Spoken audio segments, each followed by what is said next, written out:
Now it's confirmed. Inflation has hit a 4-decade high. Inflation soared to 8.5%. Not good at all. $600 and $800 every other day. Inflation is much too high. School outbreaks have increased. Enough is enough already. And asking, are we going to have a World War III? Nobody has anything. And now record high gas prices. Feel like your head is spinning? Yeah, me too.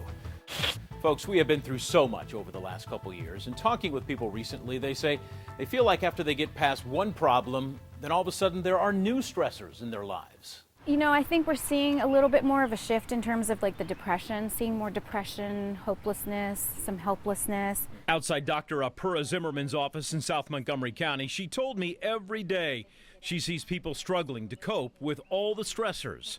There are not enough hours in the day for her to help everyone.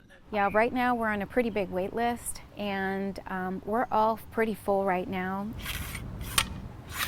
Dr. Zimmerman said so many people want to and need to talk with someone about how they're feeling. So I decided to set up at the Green in Beaver Creek. Pretty simple, really. I called it Penny for Your Thoughts. I'm asking folks to write a word or a phrase. Jill McGee wrote, destroyed the economy. It's not been easy. I feel like I've seen a lot of people definitely struggling. She works retail. COVID closed her first store, and she worries that's going to happen to her again. It's affecting us. We go anywhere. You know, it's all around us, and it's kind of hard for people to ignore it. Has this changed your way of thinking? 100%. Yeah, definitely. Dr. Zimmerman said having that as a constant reminder can be a big stressor. Thank you for the penny. I was surprised just how many people were willing to share their feelings. I wrote depressed, mostly about with this whole COVID situation and everything. I put anxious because I feel like, especially after COVID and with the war, it has a lot of people on edge. Walker was very open and honest. Even though I get really irritated on the day-to-day. People piss me off. I don't know. Dr. Zimmerman talked about ways to get past that. You could think about what brings you happiness and joy. It's important to think about, you know, first of all, where am I? Where are my stress levels at the end of the day? How have you coped? Art. I mean, I'm a very artsy person, so my YouTube channel is something that I've been working on, and cooking. It's forced me to figure out what I like. I appreciated Walker's get-to-the-point conversation. Well, I'm gonna take one that's on the heads. We're gonna do that. And All this right. is a shiny penny, too, so thank you. It's okay. This woman did not want to talk, did not want a penny, simply wrote one word, then walked away.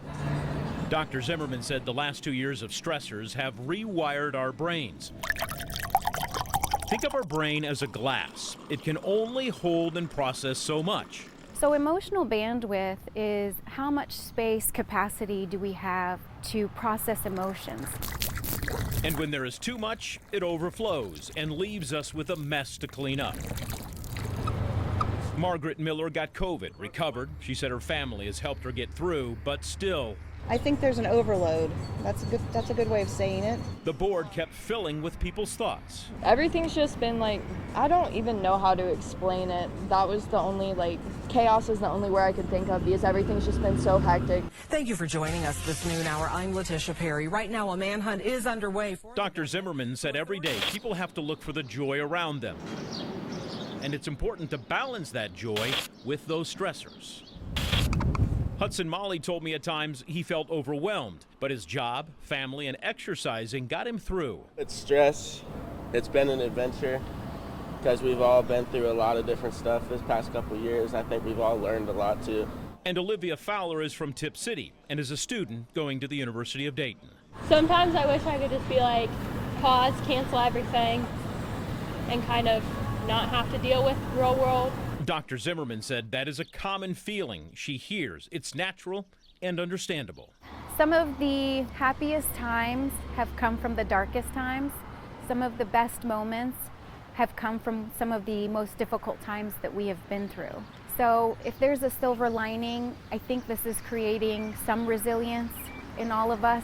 Resilience, she hopes, helps us better deal with the current everyday stressors and the new ones we will inevitably face. it.